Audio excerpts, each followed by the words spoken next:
पिछली बार हमने परमेश्वर के वचन से सीखा, वहाँ पे हम उसी कंटिन्यूएशन में क्या करेंगे, आगे भी सीखेंगे।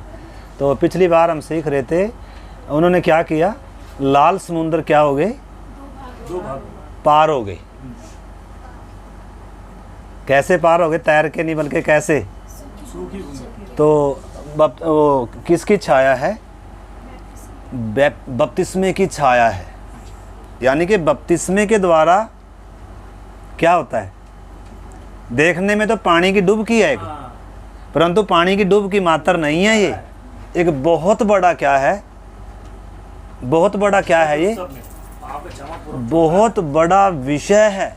इधर हम पिछली बार देख रहे थे कि दुनिया में आपको मालूम है, परमेश्वर इज़राइल को जब अब उनका छुटकारा याद दिलाता था तो ये याद दिलाता था कि मैंने मिस्र में क्या किया, अपने सामर्थी भुजबल से तुम्हें क्या किया है, निकाला, और लाल समुंदर के बीच में से मैंने क्या किया है। मतलब ये परमेश्वर की सामर्थ को दिखाता है। ये जो लाल समुंदर है, ये किसकी छाया भी है? यीशु मसीह की, क्योंकि बपतिस्मा किसकी छाया है? यीशु मसीह की मृत्यु की क्या है? छाया है। जितना जरूरी मिस्र में हम सीख रहे थे कि उनको क्या था, फसा मानना था, मेमना लेना था, मेमने को काटना था, उसका लहू चौखट पर लगाना था, तभी नाश होने से क्या हो सकते थे, बच सकते थे। पर वो तो परमेश्वर के न्याय से बचे हैं। जब पूरे मिस्र में क्या था, क्या था, न्याय गिर रहा था, परंतु अभी भी किसकी गुलामी में थे ये? अभी भी शत्रु के क्षेत्रफल में है ये।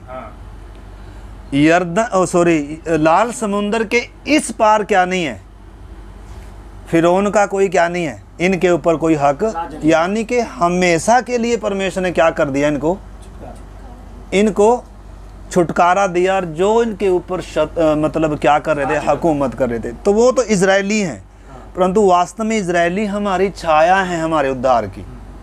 तो बपतिस्मे में क्या होता है? बपतिस्मे में मतलब सारे मौत से, मौत के भय से, पाप की गुलामी से और शैतान के सारे अधिकार से क्या होता है, छुटकारा होता है। मतलब देखो, आप 15 अध्याय निकालो, उसका 1 से पढ़िए ज़रा। हाँ, कोई भी जरूरत तेज आवाज़ में पढ़ दीजिए। तब मूसा और इज़राइलियों ने यहोवा के लिए ये गीत गाया। हाँ, उन्होंने कहा, मैं यहोवा की गीत गाऊंगा, क्योंकि वह महाप्रतापी ठहरा है। हाँ, घोड़ों समेत सवारों को उसने समुद्र में पटक दिया है। यहोवा मेरा बल और भजन का विषय है, और वही मेरा उद्धार भी ठहरा है।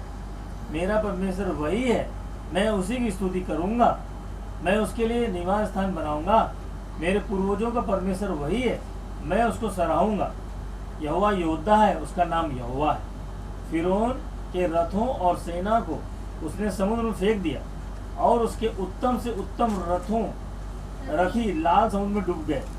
गहरे जल ने उन्हें ढांप लिया, वे पत्थर के समान गहरे स्थानों में डूब गए। हे यहोवा, तेरा दाहिना हाथ शक्ति में महाप्रतापी हुआ।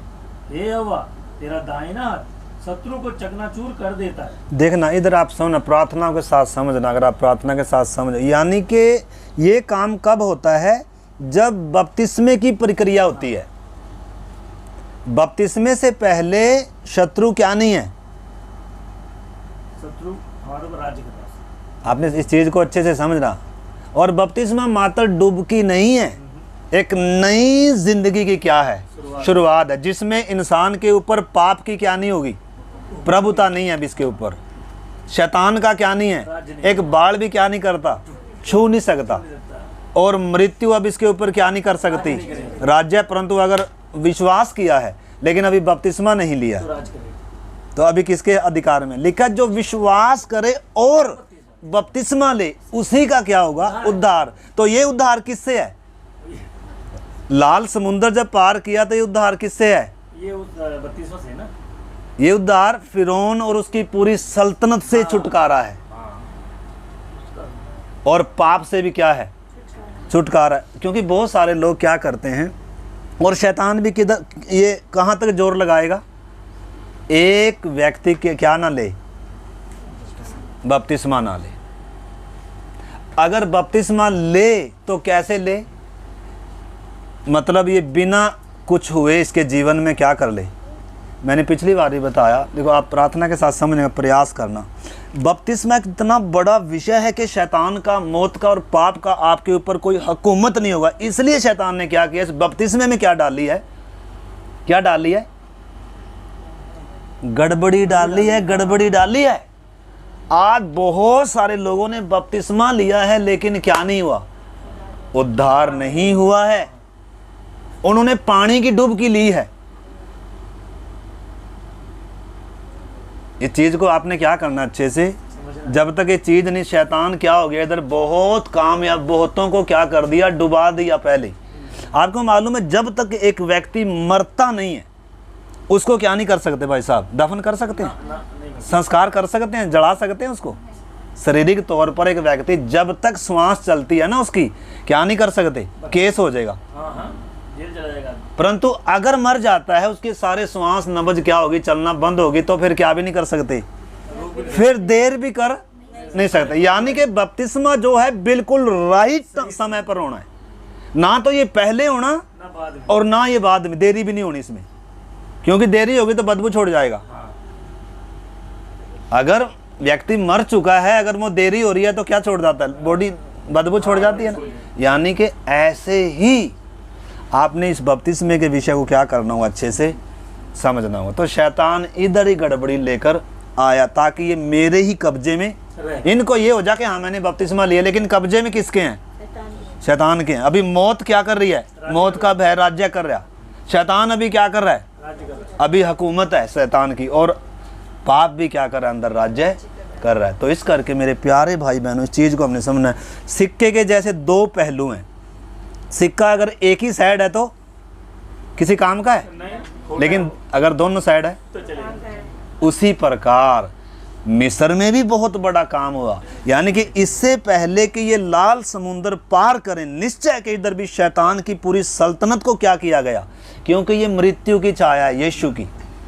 क्रूस के ऊपर जो उसने क्या किया है, काम किया है, प्रधानों को, अधिकारियों को ऊपर से, जैसे फिरौन को पूरी सेना समेत उस लाल समुद्र में क्या कर दिया जी, डुबा मारा। ये सामर्थ है कि नहीं है। तो ये इस गीत में आप जब पढ़ोगे ना, उसमें बार बार लिखा है यहोवा हमारा बल है, यहोवा योद्धा हुआ है। बार बार 30-35 बार आप यही पढ़ोगे।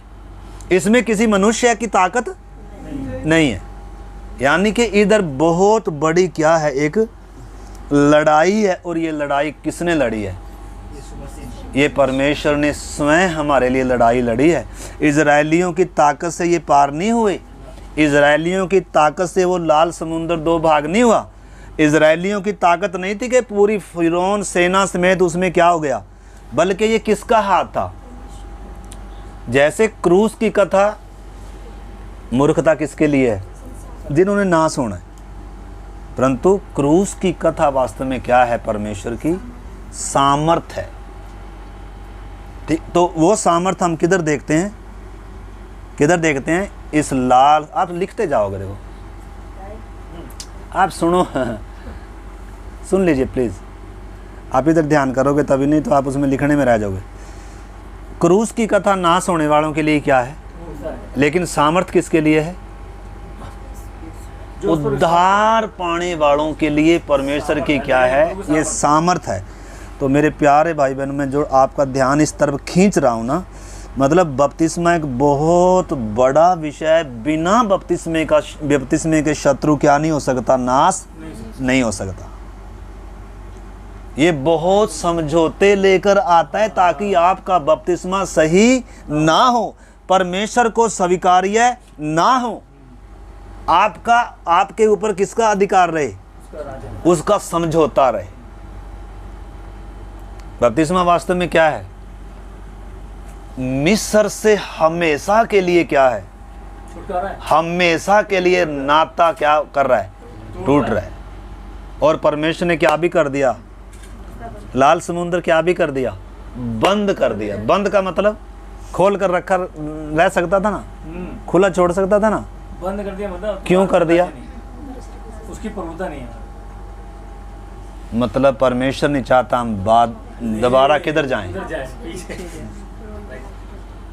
परमेश्वर की योजना बिल्कुल भी नहीं है कि व्यक्ति क्या हो जाए, नाश हो जाए या मिस्र में चला जाए या पीछे की तरफ देखे।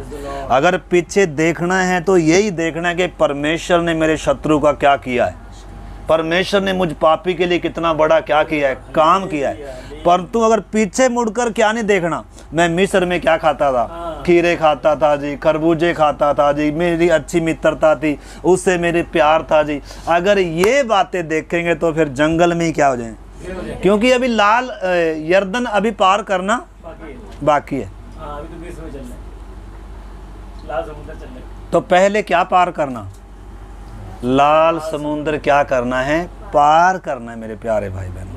और बिना लाल समुद्र पार किए आपको उद्धार का जो खुशी है, परमेश्वर का राज्य किस में है। देखो रोमियो की पत्री 14 का 17 वचन पढ़िए, रोमी 14:17। परमेश्वर का राज्य है क्या? क्योंकि परमेश्वर का राज्य खाना पीना नहीं परंतु धर्म और मेल मिलाप और वह आनंद है जो पवित्र आत्मा से होता है। मतलब पवित्र आत्मा के द्वारा क्या है, मतलब उस आनंद को, आत्मिक आनंद को, उद्धार के गीत को, इन्होंने उद्धार का गीत लाल समुद्र के इस पार नहीं गाया। इस पार आप उद्धार का गीत गा ही नहीं सकते। आपको उद्धार का अनुभव, पापों से छुटकारे का अनुभव, शैतान से छुटकारे का अनुभव किधर नहीं आ सकता, लाल समुद्र के इस पार आपको क्या नहीं हो सकता है, ये उद्धार की खुशी मिल नहीं सकती है। लाल समुद्र पार करने ये के किधर ही रखी हुई है। जब तक आप शैतान के सारे उनके लिए बिना समझौता किए, अब मैं तेरे से क्या नहीं करूं, कोई भी समझौता, संसार से मैं कोई क्या नहीं करूं, कोई भी समझौता, जब आप इस समर्पण में नहीं आते हैं, उद्धार की खुशी परमेश्वर, उद्धार की खुशी परमेश्वर नहीं देगा। लाल मिस्र में थोड़ा सा नाश होने से बचे थे, ये थोड़ा सा आनंद आया था, परंतु वो आनंद आधा था। पूरा आनंद किधर होगा, लाल समुद्र के इस पार होगा। तो मैं बपतिस्मे का विषय आपको बता रहा हूँ। मतलब जब इन्होंने बपतिस्मा लिया तो क्या गा रहे हैं, उद्धार का, सारे इजरायली उद्धार। इस साइड में क्या कर रहे थे, डरे हुए थे, लेकिन इधर गीत गा रहे हैं। चेंज हो गया पूरा फर्क। यानी कि बपतिस्मे के बाद एक व्यक्ति के अंदर क्या होना है, इतना बड़ा क्या हो गया, उसके जीवन में एक नई जिंदगी की क्या हुई है, शुरुआत हुई है। क्योंकि परमेश्वर का इतना बड़ा क्या हुआ है, काम हुआ है, छुटकारा हुआ है, आत्मिक आनंद, पवित्र आत्मा के द्वारा भीतरी मनुष्यत्व में जो आनंद और खुशी आई। देखो इसका थोड़ा सा और आगे पढ़िए आप,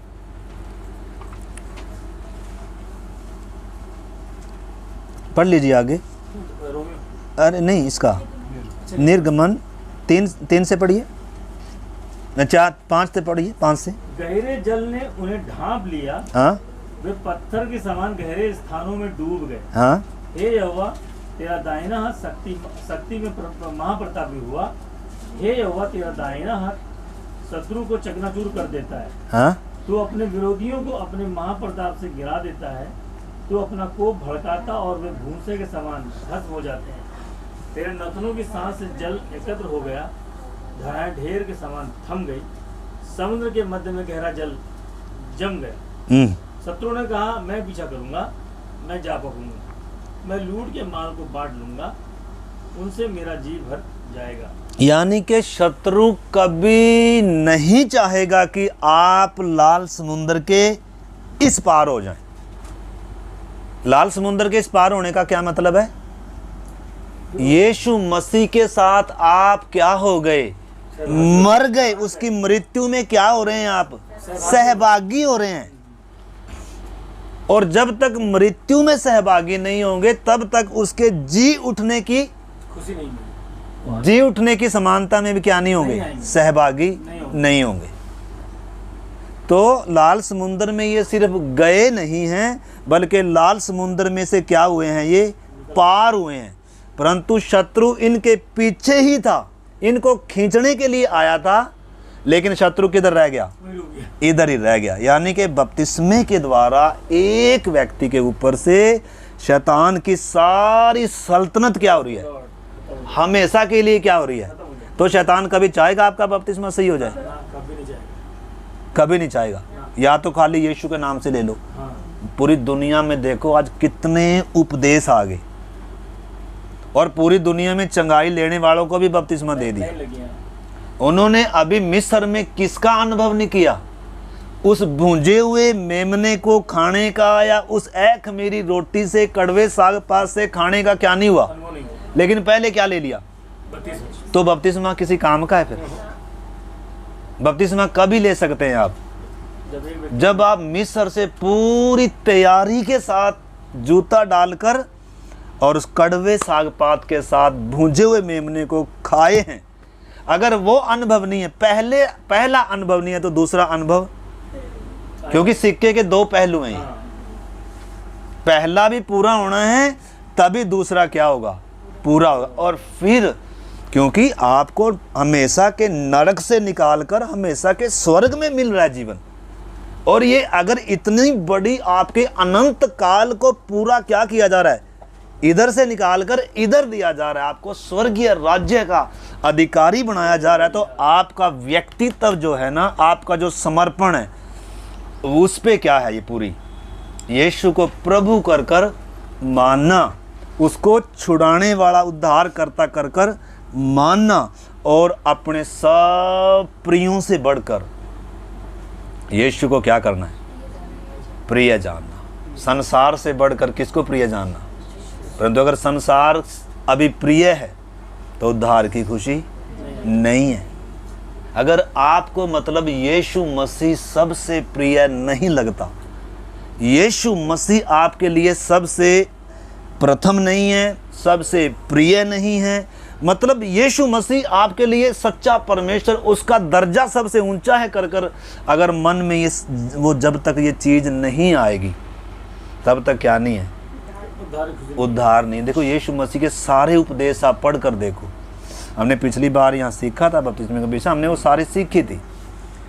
चारों सुसमाचारों में आप उसको पढ़ सकते हैं। मत्ती क्या कहता है? सबसे पहले बपतिस्मा लेने से पहले क्या बनाना, बपतिस्मे को बाद में बता रहा है वो।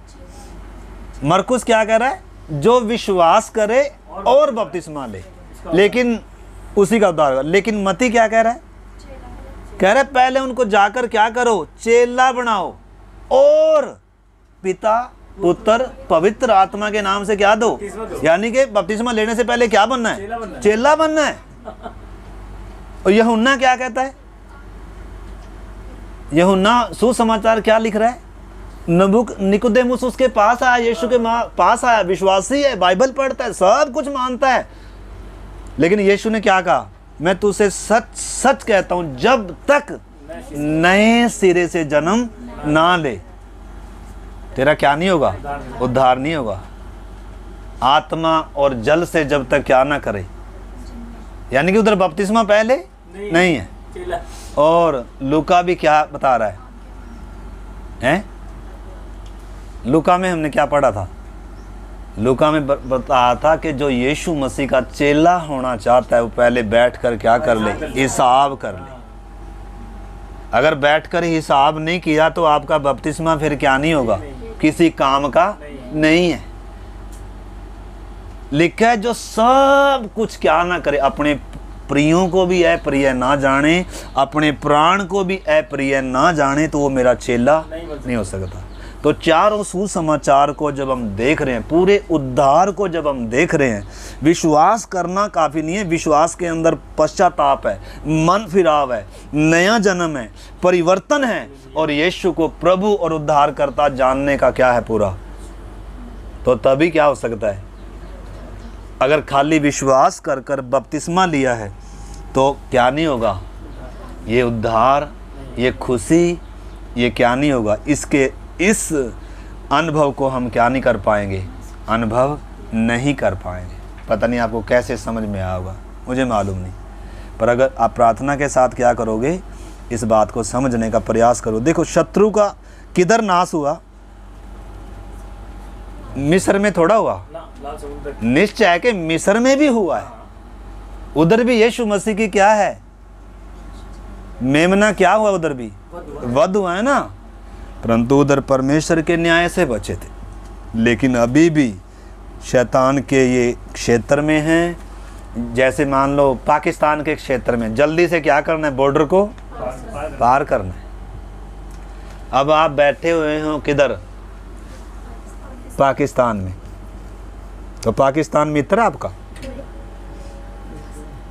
है? अगर मित्र है तो क्यों मित्र है? आप उसके नागरिक हैं तभी है मित्र। अगर आप स्वर्गीय नागरिक हैं तो संसार आपका मित्र नहीं है। फिरौन आपका शत्रु है उसी दिन से, जिस दिन आपने यीशु को क्या मान लिया, प्रभु कर मान लिया। इसलिए आपको मालूम है उधर क्या भी था, मिस्र में क्या भी दिया था। इसको कैसे ही खाना है मेमने को, इसको विधि के अनुसार। अगर आप विधि के अनुसार नहीं खा रहे, खमीर नहीं हटा रहे, भुंजे हुए के साथ नहीं खा रहे, तो आपके लिए नहीं है।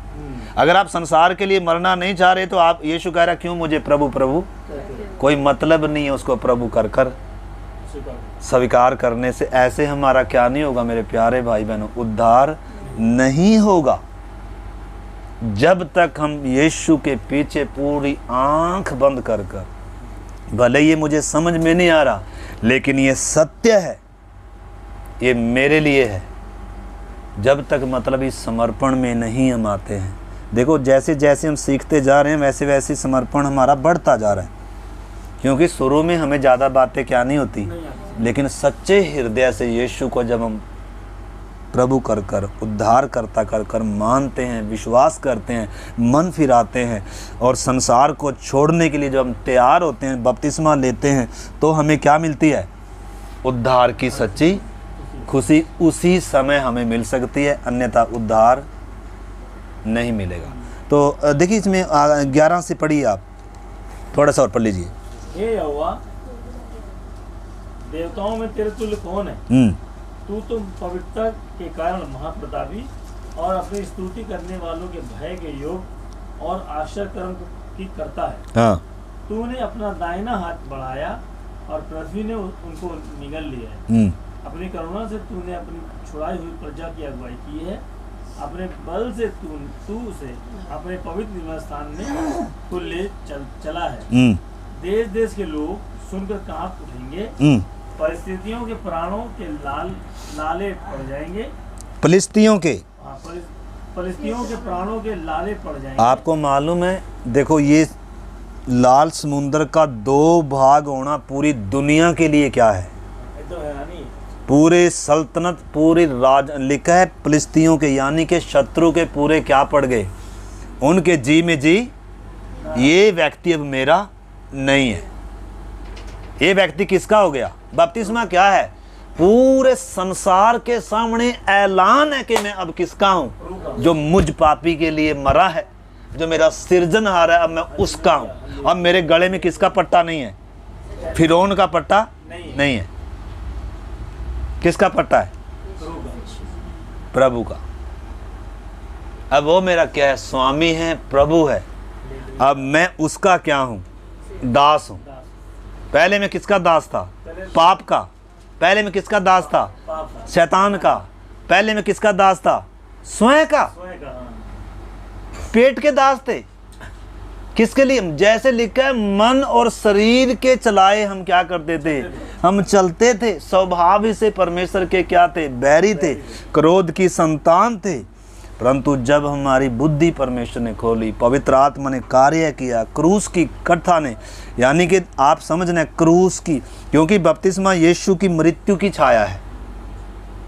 तो यीशु की मृत्यु के द्वारा ही मतलब क्या हो रहा है? एक व्यक्ति आज़ाद हो रहा है, परमेश्वर के न्याय से भी बच रहा है और शत्रु के सारी ताकत से, मौत के सारे बंधनों से, पाप की सारी प्रभुताओं से क्या हो रहा है इसका? ये अभी सिद्ध नहीं हुआ, लेकिन क्या हो गया? शत्रु कौन है? मनुष्य के शत्रु कौन है? मैंने कई बार बताया। इजरायलियों के शत्रु कौन थे? फिरौन और उसके सारे अधिकारी, जिन्होंने उसको क्या बनाया है? गुलाम। परंतु इंसान के शत्रु कौन है? उनके घर के लोग।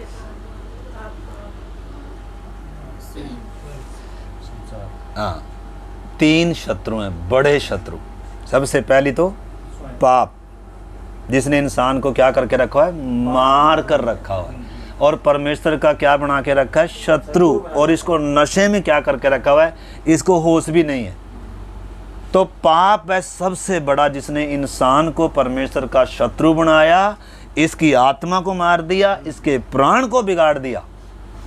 तो उनका तो शत्रु सिर्फ फिरौन था, लेकिन मनुष्य का सचमुच में पापी इंसान का शत्रु पाप है। और उसके अलावा मृत्यु इसके ऊपर राज्य करती है।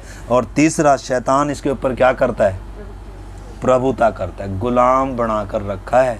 अगर उसकी गुलामी से इसने छुटकारा पाना है तो ये बपतिस्मा उसकी क्या है मेरे प्यारे भाई बहनों? छाया है। और वो कभी नहीं चाहेगा कि आप क्या ले लें। आप इधर देख सकते हैं, जब ये बपतिस्मा लेने जा रहे हैं, उस लाल समुद्र के पास आए तो पूरी ताकत के साथ आ गया कि नहीं आ गया? आ गया कि नहीं आ गया? लेकिन परमेश्वर ने क्या कहा?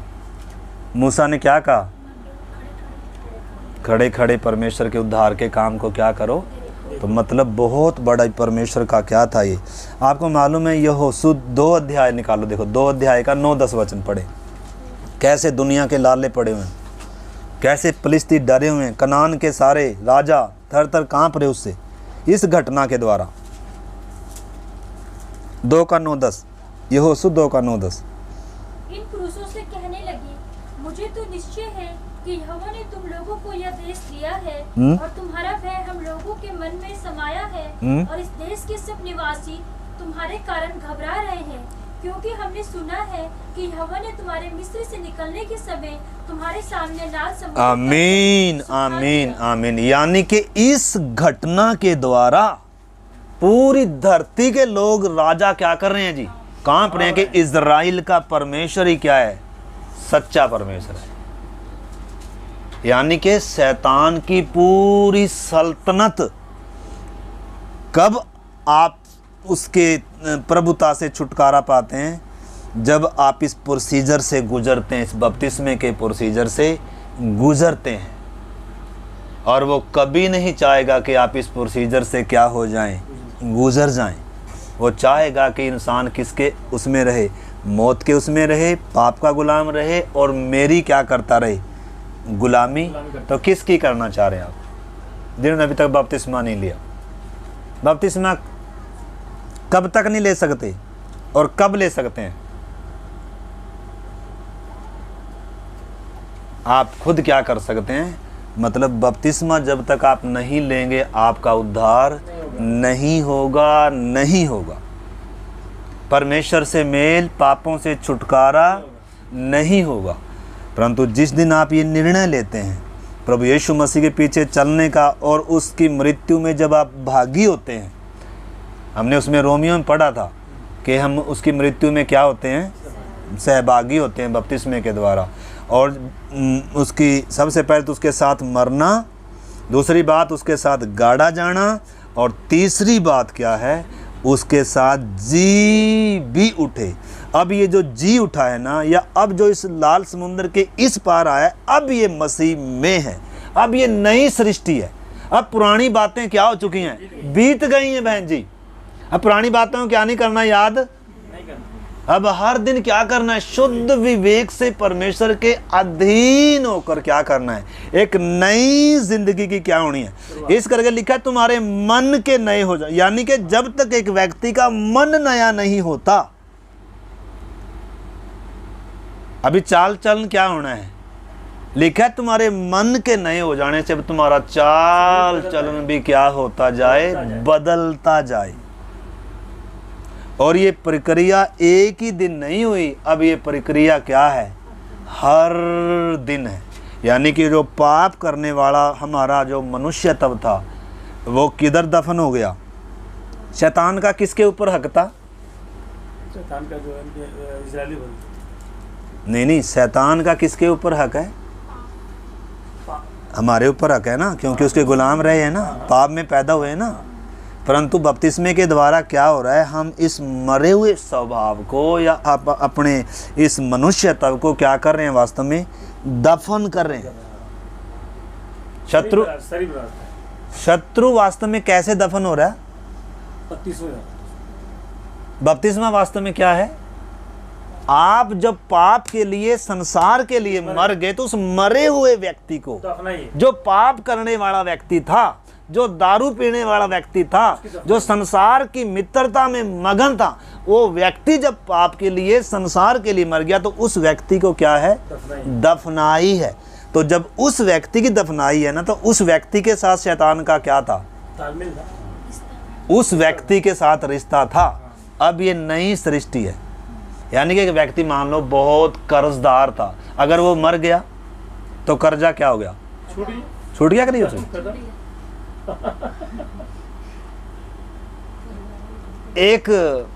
एक औरत जब तक उसका पति जिंदा है तब तक क्या है? आदमी से बंधी हुई है ना। उसी प्रकार जब तक जो परमेश्वर ने व्यवस्था दिया था, जब तक व्यवस्था पूरी ना हो जाए तो व्यवस्था से क्या है? ये बंधा हुआ है ना। परंतु व्यवस्था किसने पूरी कर दी? यीशु ने। और मैं जब व्यवस्था के लिए, पाप के लिए, संसार के लिए जब मर गया, तब क्या बनेंगे? नई सृष्टि बनेगी। और ये जो मरा हुआ व्यक्ति है ना, इसकी दफनाई है पानी की कब्र में। तो मैं विश्वास करता हूँ आपको ये बात समझ में आई होगी अच्छे से। ठीक है, तो इधर वो क्या बोल रही है? 40 साल बाद की घटना है। जब ये कौन बोल रही है? रहाब वेश्या। यानी कि 40 साल पहले जो लाल समुंदर पार किया था इन्होंने, परमेश्वर ने जो काम किया था, उसके कारण पूरी धरती के लोग क्या कर रहे हैं? कांप रहे हैं। यानी कि शैतान की पूरी सल्तनत हमारी छाया है। फिरौन किसकी छाया है? शैतान की छाया है। और जितने कनान के ये सब क्या है? ये आत्मिक क्षेत्र। उनके साथ शारीरिक बातें थी, शारीरिक छुटकारा था, परंतु हमारा छुटकारा क्या है? आत्मिक है, आत्मा का है, अनंत जीवन है, उद्धार। कोई शारीरिक भौतिक बातें नहीं है। तो आगे भी थोड़ा सा देखिए, पढ़िए। उसका पूरा पढ़ लिया, 10 वचन भी पढ़ लिया, पढ़िए। कि यहोवा ने तुम्हारे मिस्र से निकलने के समय तुम्हारे सामने लाल समुद्र का जल सुखा दिया, और तुम लोगों ने शिहोन और ओग नामक यरदन पर रहने वाले एमोरियों के दोनों राजाओं का सत्यानाश कर डाला है। हाँ, यानी कि उस घटना से क्या है? अभी आप इसका जो आपने इसमें जो बाकी रह गया वो भी पढ़िए। निर्गमन 15 अध्याय में आइए, उसका 16 से पढ़िए जी। उनमें डर और घबराहट समा जाएगी, तेरी बाँह के प्रताप से वे पत्थर के समान अबोल हो जाएंगे। जब तक हे यहोवा तेरी प्रजा के लोग निकल न जाएं, जब तक तेरी प्रजा के लोग जिनको तूने मोल लिया है पार ना निकल जाएं, तू उन्हें पहुंचाकर अपने निज भाग वाले पहाड़ पर बसाएगा। यह वही स्थान है हे यहोवा जिसे तूने अपने निवास के लिए बनाया, और वही पवित्र स्थान है जिसे हे प्रभु तूने आप ही स्थिर किया है। यहोवा सदा सर्वदा राज्य करता रहेगा। आप इधर मतलब आप समझ सकते हैं पूरे इजरायली क्या कर रहे हैं? क्या कर रहे हैं? परमेश्वर के बड़े उस सामर्थ्य के काम को देखकर क्या कर रहे हैं? मतलब हमेशा के लिए क्या हो गया? शत्रु कैसे देख रहे हैं? उसके रथ और उसकी लाशें किधर पड़ी हुई हैं? यानी कि बपतिस्मा इतना बड़ा क्या करता है? काम करता है मेरे प्यारे भाई बहन। ये क्यों हमारे लिए बताया है, दिया है, ये छाया क्यों दी है? ताकि हम समझें बपतिस्मा कितना बड़ा विषय है। इसलिए शैतान कभी नहीं चाहेगा कि आपका क्या हो जाए। आप विश्वास तो कर लें, कोई बात नहीं, उसको कोई दिक्कत नहीं है कि विश्वासी विश्वास कर रहा है, लेकिन उसको दिक्कत कब है? उसका सारा अधिकार क्या करना? जब त्यागना, भाई मेरा तुझ में अब क्या नहीं है? कुछ भी हक। अब मैं तेरे लिए जीऊंगा, अब मैं दूसरे का हो गया। जब तक हम क्या थे, तेरे अधीन थे, तू हमारे ऊपर क्या करता था। परंतु अब क्रूस के द्वारा, यीशु की मृत्यु के द्वारा आपने समझना है परमेश्वर ने कितना बड़ा क्या किया है। तो ये आत्मिक क्षेत्र में होने वाला काम है, ठीक है ना। और उसका थोड़ा सा और आगे पढ़िए, देखो मरियम भी क्या करिए पूरा 15 का थोड़ा सा और जो आगे पढ़िए जी। यह गीत गाने का कारण यह है कि फिरौन के घोड़े, रथों और सवारों समेत समुद्र के बीच में चले गए और यहोवा उनके ऊपर समुद्र का जल लौटा ले आया। परंतु इस्राएली समुद्र के बीच स्थल पर होकर चले गए। तब हारून की बहन मरियम नाम नबिया ने हाथ में डफ लिया और सब स्त्रियां डफ लिए नाचती हुई उसके पीछे हो ली। और मरियम उनके साथ यह टेक गाती गई, यहोवा का गीत गाओ, क्योंकि वह महाप्रतापी ठहरा है। घोड़ों समेत सवारों को उसने समुद्र में फेंक दिया है। आमीन। तो ये गीत कब गा सकते हैं आप? पुरुष ही नहीं, बहनें भी क्या कर सकती हैं, यानी कि सब के लिए है। देखो अभी तक ये डरे हुए थे, गुलाम थे, लेकिन अभी क्या है, बिल्कुल परिस्थिति क्या होगी आपने समझना। बपतिस्मा एक बहुत बड़ा विषय है। जब तक आप बपतिस्मा नहीं लेते हैं, शैतान क्या करेगा, मन के ऊपर, जीवन के ऊपर, शरीर के ऊपर पूरा क्या रखेगा, प्रभाव रखेगा जी, ताकि आप उसकी गुलामी से क्या ना हो जाएं, आप उसकी मित्रता से कभी क्या ना हो जाएं, छूट ना जाए। इसीलिए अगर आप वो नहीं चाहेगा कि आप देर करते रहें, इसलिए शैतान चाहता है आप देर करते रहें। परंतु मेरे प्यारे भाई बहनों, वचन कहता है जब आपको सच्चाई मालूम चलेगी, क्यों कहता है आज आपके उद्धार का दिन है? क्यों कहता है वचन? अगर आज प्रभु आ जाता है तो अनंत काल के लिए क्या नहीं है मौका, या आज आपका दौड़ खत्म हो गया, जीवन खत्म हो गया, तो उसके बाद क्या नहीं है उद्धार का मौका। इसीलिए मेरे प्यारे भाई बहनों, जिन भाई बहनों ने अभी तक भी क्या नहीं हुआ, यार किसके पार नहीं हुए, इधर पार नहीं हुए, तो जल्दी से पार होने का क्या है, प्रयास कर लीजिए। नहीं तो फिर हमेशा के लिए क्या नहीं है। अगर आपको इसी जीवन में ऐसे ही हालात में जीना अच्छा लगता है, ये कौन भी चाहता है, ये कौन चाहता है, ये प्रभु तो देखो कभी भी चाहता, ये कभी नहीं चाहता प्रभु, लेकिन कौन चाहता है, संसार चाहता है। आपको मालूम है जब एक व्यक्ति बपतिस्मा लेता है, आनंद किधर होता है, उस व्यक्ति के जीवन में भी होता है और किधर भी होता है। लेकिन संसार क्या मनाता है, शोक। शैतान क्या मनाता है। तो आप किसको खुश करना चाहते हैं? संसार को, शैतान को, के परमेश्वर को? तो क्या करना पड़ेगा? अरे बपतिस्मा ले। बपतिस्मा क्या है उसकी लिखा, जो विश्वास करे और बपतिस्मा ले उसी का क्या होगा। उसके बाद देखो जब तक आप बपतिस्मा नहीं ले गए या यर्दन के पार नहीं होंगे, तो उस पार का वचन सीखने से कोई फायदा होगा? पहले मकान अगर बनाने चले तो पहले बुनियाद क्या करनी पड़ेगी, ठीक, पहले बुनियाद क्या करनी पड़ेगी। तो अगर बुनियाद डल गई फिर हम आराम से क्या कर सकते हैं, उसके ऊपर भी रद्दा।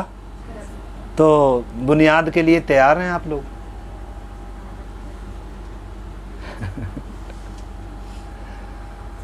कितने लोग हैं जो संसार के लिए मरना चाहते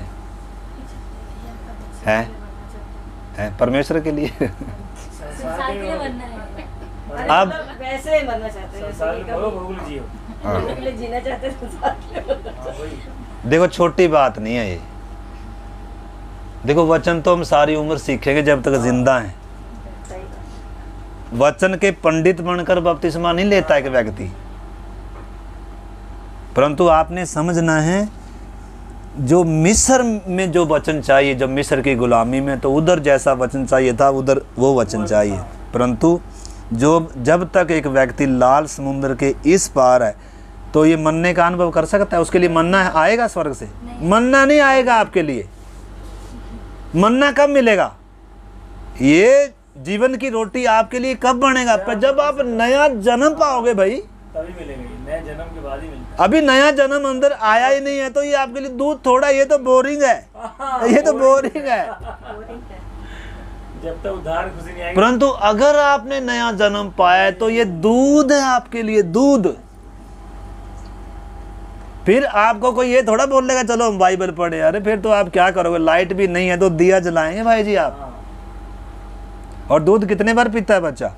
4 बार। संडे को पीता है क्या? संडे को तो ज्यादा पी लेता है। हाँ जी, बार पिएगा। 4 मैं बार सच में कहता हूँ, आप इसको 1 महीने में क्या करेंगे जी, क्योंकि इतना मीठा लगेगा ये। जब तक अंदर नए जन्म का अनुभव, छुटकारा, उद्धार, परमेश्वर से मेल नहीं होता, ये आपके लिए दूध बनेगा। नहीं। उस समय तक ये आपके लिए सुसमाचार है बस। हाँ। मन फिराव का सुसमाचार है, पश्चाताप करने का सुसमाचार है। शैतान संसार के राज्य को छोड़कर और किधर आना है? ज्योति में आना है। अंधकार को क्या करना है? लिखा है जब आंखें खुल गई तो क्या करना है? क्या करना है? जब आंखें खुल गई तो क्या करना है? परमेश्वर का वचन सबसे पहले क्या खोलता है कि व्यक्ति की आंखें खोलता है। क्यों आंखें खोलता है? हैं? ताकि वो देख सके, सच्चाई को पहचान सके और क्या कर सके। देखो प्रेरितों के काम 26 का 18 पढ़िए। प्रेरितों के काम 26-18।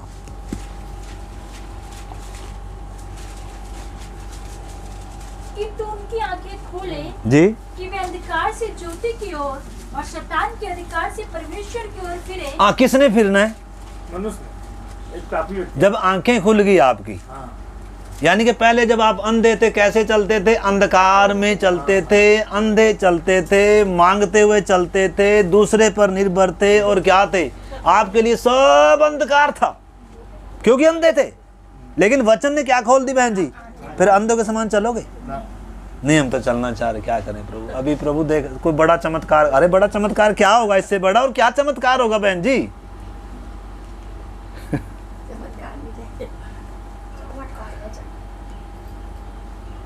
देखो जब तक सच्चाई मालूम नहीं, हम अंधे हैं। जब तक सच्चा परमेश्वर कौन है, मैं कहाँ से आया, मैं किधर जाऊंगा, मैं धरती पर क्यों हूँ, मेरा परमेश्वर कौन है, उसकी योजना क्या है, उसने मुझे क्यों बनाया, जब तक इन चीज़ों का ज्ञान नहीं, हम अंधकार में हैं, अंधे हैं।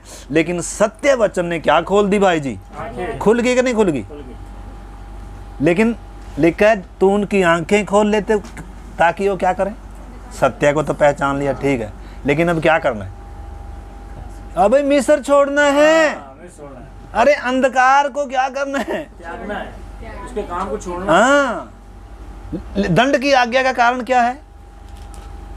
लिखा ज्योति जगत में आई, परंतु मनुष्यों ने अंधकार को ज्योति से अधिक क्या जाना? प्रिय जाना। क्यों? क्योंकि उनके काम बुरे। तो अगर ज्योति से अधिक प्रिय आप अंधकार को जानते हैं तो किसका साथ दे रहे हैं? किसकी साइड में खड़े हुए हैं? आपने समझना है मेरे प्यारे भाई बहन। इसलिए जब आपको ये मालूम हो जाता है, आंखें खुल गई।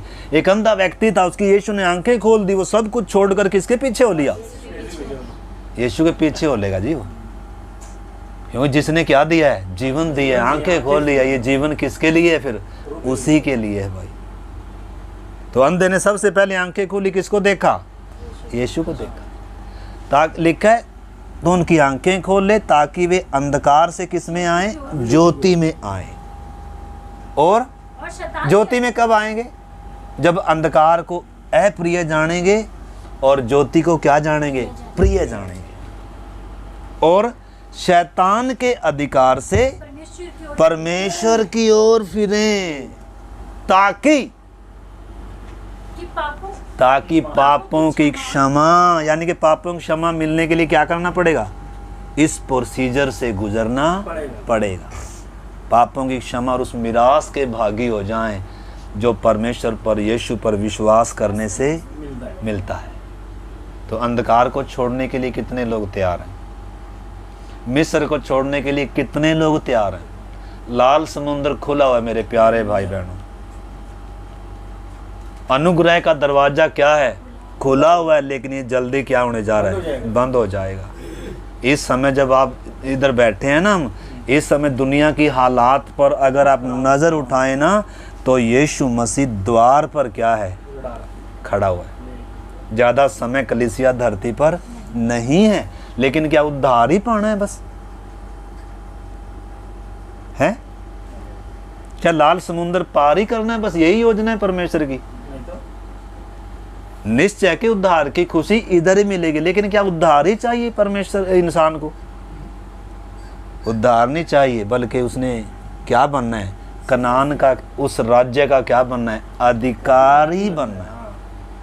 अधिकारी बनना है तो क्या करना पड़ेगा? सबसे पहला तो क्या है जो शर्त है, वो इस पार तो आओ, उद्धार तो पाओ, नींव तो डले, फिर मकान बाकी है। अभी मकान ने क्या होना है, स्वर्ग में जाकर बनेगा मकान, नहीं, कहाँ ही बनना है, यहीं बनना है। यानी कि अभी क्या हुआ, नया जन्म, एक नई खुशी, एक नई जिंदगी की शुरुआत हुई। जब एक व्यक्ति लाल समुद्र को पार करता है, अंधकार से ज्योति में आता है, शैतान के अधिकार से परमेश्वर के राज्य में अब आ गया। अब ये नई सृष्टि है, पुरानी बातें सब क्या होगी, बीत गई है, अब परमेश्वर के राज्य में है। इस धरती पर दो राज्य हैं। एक राज्य किसका है, अंधकार का राज्य है, और दूसरा राज्य किसका है? कब आया धरती पर परमेश्वर का राज्य? आंटी जी, परमेश्वर का राज्य, यीशु ने प्रार्थना सिखाया ना चेलों को, ऐसे प्रार्थना किया है, परमेश्वर तेरा राज्य आए। तो कब आया आंटी परमेश्वर का राज्य?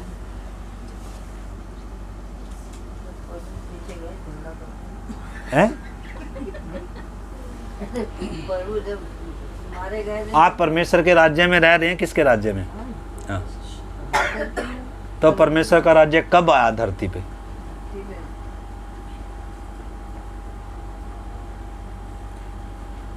सिस्टर नहीं, आप भी बताओ। जब जान दिया नहीं, जान दिया तभी तो मैं अर्जुन भाई, परमेश्वर का राज्य धरती पे कब आया? उसके बाद कब? अरे जब पेंतेकुस्त का दिन आया, स्वर्ग का राज्य धरती पर ही नहीं, मनुष्य किधर आया, मनुष्यों के अंदर आया है भाई। दो राज्य इस समय धरती पर, पहले शैतान का राज्य था, वाटिका में परमेश्वर का राज्य था, लेकिन वाटिका में शैतान ने आदम को हराया और राज्य क्या कर लिया, अपने अधिकार में ले लिया, गुलाम बना लिया। लेकिन स्त्री का वंश आया, शैतान के सिर को किधर कुचला, क्रूस के द्वारा क्या किया, उसको कुचल दिया। देखो अब आप कुलुसियों की पत्री 2 अध्याय में से थोड़ा वचन पढ़कर फिर हम प्रार्थना में जाएंगे। कुलुसियों की पत्री 2 अध्याय और 12 से पढ़िए। और उसी के साथ बपतिस्मा में गाड़े गए, और उसी में परमेश्वर की सामर्थ पर विश्वास करके, जिसने उसको मरे हुओं में से जिलाया, उसके साथ जी भी उठे। हाँ, तो पहले मारे जाना जरूरी है, गाड़े जाना जरूरी है, तभी क्या हो सकते हैं, जी उठेंगे। तो पहले मरना जरूरी है, तभी दफनाए। आंटी जी मरे थे, मरे थे, नहीं, मरे थे कि नहीं? हैं? मरे थे, ठीक है। अब यहाँ इज्जत बेइज्जती का कोई सवाल नहीं है, आपके अनंत काल इस बात पर आधारित होगा। अगर, क्योंकि बिना बपतिस्मे के शैतान आपको क्या नहीं करेगा, मौत आपको क्या नहीं करेगी, पाप आपको क्या नहीं करेगा, कायल नहीं करेगा। किधर नहीं जाने देगा, स्वर्ग में थोड़ा जाने देगा। धरती पर 3 गवाह हैं कि इस व्यक्ति का क्या हुआ है, उद्धार। पानी भी क्या है, पानी क्या गवाह, डूब की मारी वो गवाह नहीं है, इसका पुराना मनुष्य तो मुझ में दफन हुआ है, और पुराना मनुष्य तब जब मरेगा तभी तो दफन होगा। यानी कि बपतिस्मे से पहले क्या एक मौत है। मौत का मतलब है यीशु मसीह की मृत्यु की समानता है। और मैं पाप के लिए, संसार के लिए मर कर जब यीशु मसीह की, देखो 12 वचन फिर से पढ़िए।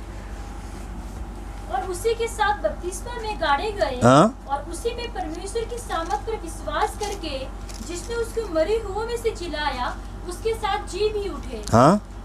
उसने तुम्हें भी जो अपने अपराधों और अपने शरीर के खतना रहित दशा में मुर्दा थे उसके साथ जिलाया और हमारे सब अपराधों को क्षमा किया और विधियों का वह लेख जो हमारे नाम पर और हमारे विरोध में था मिटा डाला और उसे क्रूस पर कीलों से जड़कर सामने से हटा दिया है।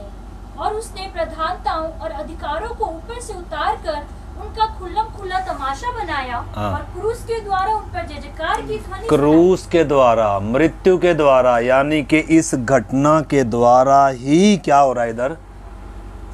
जय जयकार की ध्वनि है और उद्धार की खुशी है मेरे प्यारे भाई बहनों।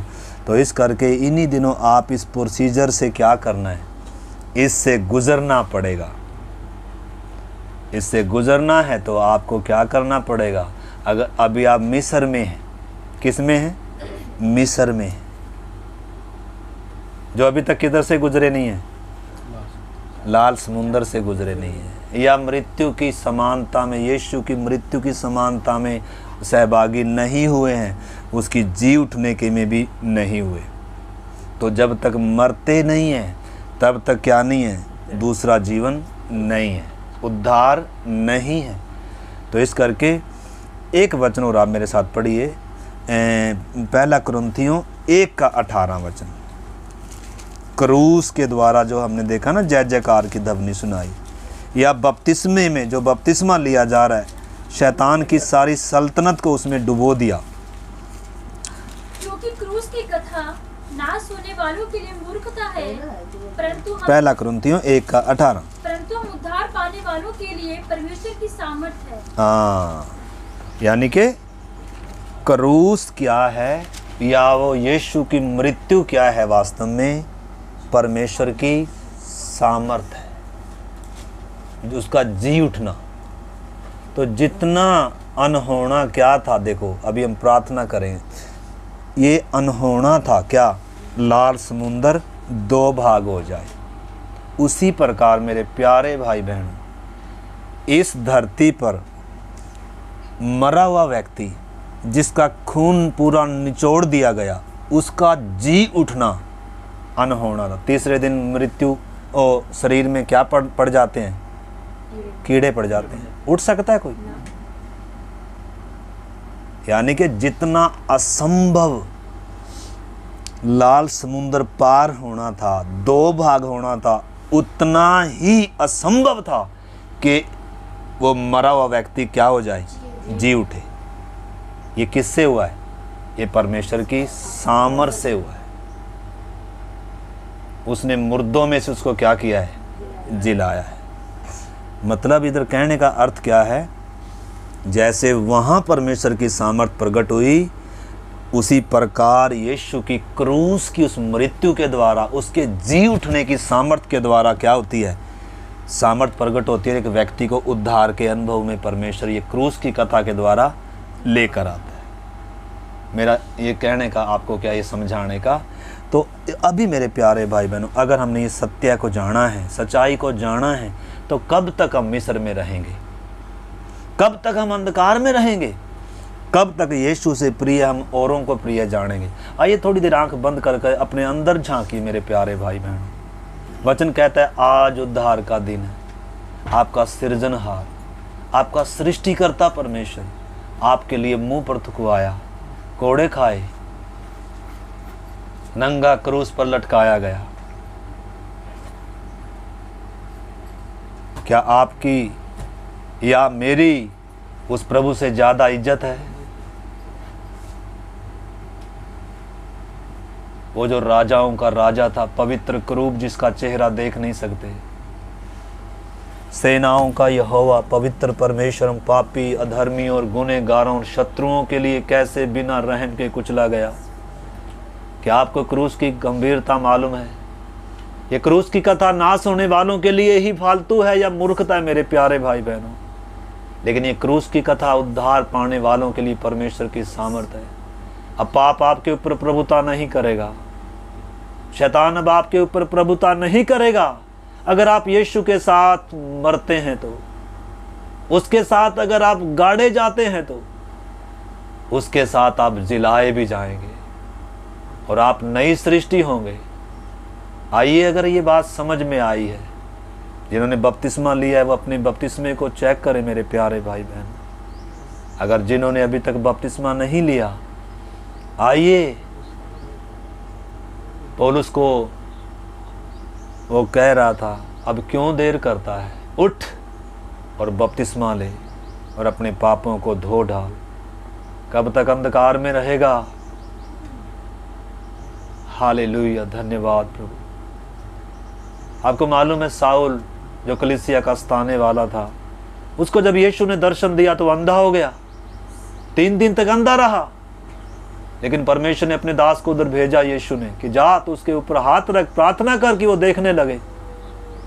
और जब उसकी आंखें खुल गई और जब उसको यीशु के बारे में बताया गया तो उसको कहा गया, हे साउल, उठ, अब बपतिस्मा लेकर अपने पापों को धो डाल। अब क्यों देर करता है? उसी समय साउल ने 3 दिन का भूखा है तो भी रोटी खाने नहीं गया। वो आंख खुलते ही और काम नहीं कर रहा है। वो जैसे ही आंख खुली उसी समय उसने उठकर बपतिस्मा लिया और यीशु मसीह को पहन लिया और उसके राज्य का वारिस बन गया। आइए मेरे प्यारे भाई बहनों, हम कब तक देर करेंगे? कहीं ज़्यादा देर ना हो जाए। आइए आज यीशु के साथ एक नई जिंदगी की शुरुआत करें। वो सच्चा मित्र है, वो सच्चा चरवाहा है। उसने आपके लिए अपना प्राण दिया है, आपके लिए मरा है। वो भूंजा गया उस क्रोध की आग में। अगर आपको ये बातें जरा सी भी दिल में लगती हैं तो आइए प्रार्थना करें मेरे प्यारे भाई बहनों।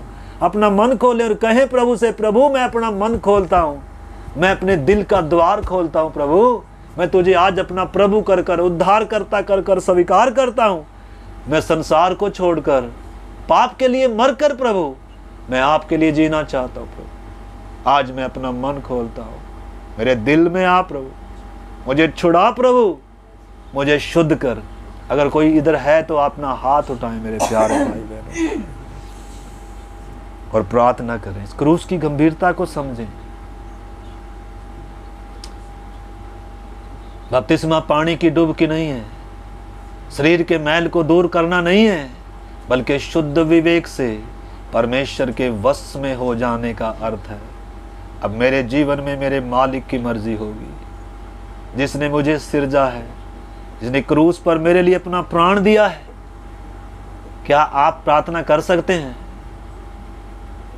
मेरी प्रार्थना से कुछ नहीं होगा मेरे प्यारे भाई बहनों, जब तक आप मुंह खोल कर अंगीकार नहीं करेंगे। आप नहीं कहेंगे प्रभु मुझ पापी पर तरस खा, दया कर, अनुग्रह कर, मैं अपना मन खोलता हूं, मुझे छुड़ा प्रभु, मेरी आंखें खुल जाएं ताकि मैं सत्य को पहचान लूं। मैं विनाश की ओर जा रहा हूं प्रभु, मैं परमेश्वर का बैरी और शत्रु बनकर जी रहा हूं प्रभु, मैं संसार से मित्रता कर रहा हूं, मैं परमेश्वर का बैरी बना रहा हूं अपने आप को। आइए मेरे प्यारे भाई बहनों, आज अंगीकार करें, आज उद्धार का दिन बनने दें, आज मन फिराव का दिन बनने दें, आज परमेश्वर से मेल मिलाप का दिन होने दीजिए। आइए आज हृदयों की पट्टिकाओं पर इस वचन को लिखने दीजिए पवित्र आत्मा को। आज जिंदगी की एक नई शुरुआत होने दीजिए। मूसा जब सियाना हुआ, उसको जब कुछ बातें मालूम चली तो उसने फिरौन की बेटी का पुत्र कहलाने से इनकार कर दिया। क्या है कोई आज इधर? उसने पाप में थोड़े दिन के सुख भोगने से परमेश्वर के लोगों के साथ दुख भोगना अधिक उत्तम लगा और मिस्र के भंडार को उसने त्याग दिया। क्या आज कोई है इधर? किसी का मन है आज यीशु के लिए खुला हुआ? कोई आज उस यीशु को जो क्रूस पर आपके लिए मरा है पहचानने के लिए किसी की आंखें खुली हैं? तो आज मौका है, प्रार्थना करें। मुंह खोलिए मेरे प्यारे भाई बहनों। आपके लिए किसी की प्रार्थना काम नहीं आएगी, आपका मन खुलना है। लिखा है, यदि तू अपने मन से विश्वास करे और अपने मुंह से अंगीकार करे अपने पापी होने को भी और यीशु को प्रभु होने के लिए भी, तो तू निश्चय उद्धार पाएगा। आइए प्रार्थना करते हैं। हम में से कोई एक जन प्रभु से इस वचन के लिए, उद्धार के लिए, जिन भाई बहनों ने अभी तक भी इस प्रक्रिया से गुजरे नहीं है, उद्धार नहीं पाया, लाल समुद्र के इस पार नहीं हुए, अभी भी जो शत्रु के वश में हैं, उसके क्षेत्र में हैं, आइए हम प्रार्थना करें इन दिनों। प्रभु एक एक पर दया करे। में से कोई एक जन प्रार्थना करे।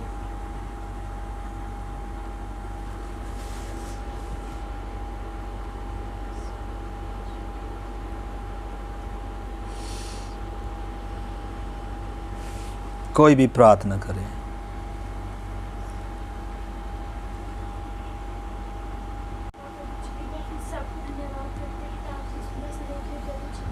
हम सब लोग प्रभु आपकी दोस्ती के नाते प्रभु हम मरे नहीं प्रभु, हम मिटे नहीं प्रभु, एक और दिन प्रभु आपने हमारे जीवन में जोड़ा प्रभु। सप्ताह का ये पहले दिन प्रभु आपने हमारे जीवन में दिया प्रभु, ताकि हम सब लोग आपकी उपस्थिति में आए खुदावन प्रभु। हम आपको धन्यवाद करते हैं प्रभु। और प्रभु जी आप आदि और अनंत काल के परमेश्वर है पिता, आप सर्वव्यापी परमेश्वर है, सर्वज्ञानी परमेश्वर है पिता प्रभु जी। धर्म से न्याय करने वाले परमेश्वर पिता, विलम्ब से क्रोध करने वाले परमेश्वर है प्रभु। हम आपके पास आते हैं प्रभु जी, हम आपके नामों की शरण में आते हैं खुदावन परमेश्वर पिता प्रभु जी। हमारे बीच में जो वचन बोला जाता है खुदावन परमेश्वर पिता, हर एक जन जितने लोग यहाँ बैठे हैं प्रभु जी, हर एक जन उसको ग्रहण करने वाले होने पाए प्रभु। हर एक साथ बातें करें प्रभु जी, कि कोई भी अपने मन को कठोर न करने पाए प्रभु, क्योंकि अगर एक दो बार हम कठोर करते हैं तो फिर परमेश्वर भी हमारे मन को कठोर कर देते हैं, फिर उनके समान होने पाए प्रभु जी, कि हम अपने हृदय को तोड़ने पाए प्रभु जी, और टूटा हुआ हृदय लेके आपके पास आए प्रभु। क्या टूटे हुए और पिसे हुए हृदय को तुच्छ नहीं जानते प्रभु जी। हम अपने आप को आपकी उपस्थिति में लेके आते हैं खुदावन परमेश्वर पिता प्रभु। हम अपने आप को आपकी हजूरी में चढ़ाते हैं खुदावन प्रभु। हम अपने आप को जीवित और पवित्र भावता व बलिदान करके चढ़ाते हैं खुदावन परमेश्वर पिता, क्योंकि यही हमारी आत्मिक सेवा है प्रभु जी। हम धन्यवाद करते हैं प्रभु आपकी दया के लिए प्रभु, आपके प्रेम के लिए प्रभु जी, आपके अनुग्रह के लिए प्रभु, जो हम पर बहुत आयत से हुआ है प्रभु जी। आपने हमको प्रभु से इतना सौभाग्य दिया प्रभु। हम अंधकार में थे प्रभु जी, हम अंधों के समान टटोलने वाले थे प्रभु, लेकिन आपने हमारे मार्ग को खोला प्रभु। आपका वचन हमारे मार्ग के लिए उजाला बनाए प्रभु जी। हम धन्यवाद करते हैं प्रभु कि आप हमें ज्योति में लेके आए हैं प्रभु जी। होने पाए प्रभु कि हम इस ज्योति की कीमत को समझने पाए प्रभु। जिस प्रकार ज्योति संसार में आई और संसार ने उसे अंधकार को प्रिय जाना, हाँ प्रभु हम लोग आज ये न करने पाए प्रभु जी, लेकिन संसार के सामने ऐलान करने पाए कि जिसने हमारे यीशु को कांटों को ताज पहनाया है, उस संसार के मान सम्मान से हम क्यों प्यार करें। हम सिय्योन के यात्री हैं, हाँ परमेश्वर पिता, ये हमारा देश नहीं है प्रभु, हम यहाँ पे स्वदेशी मुसाफिर है प्रभु, परदेसी है प्रभु जी। हमारा अपना देश सिय्योन देश है, हमारा युगानुयुग आपके संग वास होना है प्रभु जी। होने पाए कि प्रभु आज हम संसार के सामने ऐलान करने पाए प्रभु जी, हम आपके साथ चलने पाए प्रभु जी। हमें से जितने लोग प्रभु तैयार हो रहे बैप्टिज्म के लिए प्रभु, आप हर एक को तैयार करें प्रभु जी, कि हम एक मन हो जाए प्रभु, हम एक आत्मा में हो जाए प्रभु, क्योंकि एक ही आत्मा, एक ही सुसमाचार और एक ही यीशु है। हाँ प्रभु हम जितने लोग यहाँ बैठे प्रभु, हम सब लोगों का मन प्रभु आपकी ओर लगने पाए प्रभु, अपने मन को फिराने पाए प्रभु, और सच्चे ईश्वर आपको जानने पाए प्रभु, कि हमारा सृजनहार कौन है, किसने हमको बनाया प्रभु। ऐसा करके हर एक जन जानने पाए प्रभु, उस क्रूस की गंभीरता को समझने पाए प्रभु। सच्चे पिता वीडियो का वो लेख प्रभु जो हमारे नाम पर था प्रभु जी, जो हमारे विरोध में था प्रभु, आपने उसको मिटा डाला। हम प्रभु आपको धन्यवाद करते हैं प्रभु। जो कुछ प्रभु हमें सहना था प्रभु जी, जो पाप की मृत्यु को प्रभु हमें चखना था प्रभु, वो स्वाद को भी आपने हमारे लिए चखा प्रभु। हम आपको धन्यवाद करते हैं प्रभु, आपने हमारे रास्ता को बना दिया, हम धन्यवाद करते हैं। प्रभु इस रास्ते में चलने के लिए आप हमें मदद करिए प्रभु। ये मार्ग सकरा है प्रभु, इसमें कोई दोस्त नहीं है, कोई अपने भी नहीं होंगे, लेकिन प्रभु इस मार्ग में चलने के लिए आप हमें मदद करें प्रभु, ताकि हम अकेले भी इस रास्ते को तय करने वाले होने पाए प्रभु जी। धन्यवाद प्रभु, आप हर एक को तैयार करें प्रभु इन दिनों में प्रभु, क्योंकि अभी अनुग्रह के द्वार खुला हुआ है प्रभु। होने पाए कि हमेशा हर एक जन उसमें प्रवेश करने पाए प्रभु जी। कई बाद में ऐसा हो कि वो द्वार बंद हो जाए, हमारे पास उसके बाद मौका ना हो। हालेलुया प्रभु जी, आप हर एक से बात करें खुदावन परमेश्वर पिता प्रभु, हर एक को हृदय को कायल कर दीजिए पवित्र आत्मा प्रभु। प्रार्थना करते हैं प्रभु जी कि आप हर एक से बात करें प्रभु, आपके वचन हर एक के हृदय में छिदने पाए प्रभु जी। धन्यवाद परमेश्वर पिता, हर एक की आंखों को आप खोल दीजिए प्रभु, हर एक की बुद्धि को प्रभु जी संसार के ने बांध करके रखा प्रभु यीशु मसीह के नाम से खुल जाए प्रभु। आमीन। धन्यवाद परमेश्वर पिता प्रभु, आप अनुग्रह करें खुदावन प्रभु। धन्यवाद प्रभु, ताकि हम आपको इस तेजों में सुसमाचार को समझ पाए प्रभु। धन्यवाद, और हमारा आपके साथ मेल मिलाप हो जाए परमेश्वर पिता प्रभु। धन्यवाद प्रभु, इन दिनों में आप हर एक को तैयार करें प्रभु, ताकि बैप्टिज्म लेके प्रभु अपनी उस नींव को प्रभु, उस फाउंडेशन को पक्का कर ले प्रभु जी। धन्यवाद प्रभु, आपने भी प्रार्थना को सुना प्रभु, हम धन्यवाद करते हैं पिता। ये छोटी प्रार्थना को प्रभु यीशु मसीह के नाम से मांग लेते हैं, आमीन। अब पिता परमेश्वर का प्रेम, पुत्र का अनुग्रह और पवित्र आत्मा की संगति और सहभागिता हम सबों के साथ प्रभु यीशु के आगमन तक होती रहे। आमीन। सबको जय मसीह की। मारनाथा।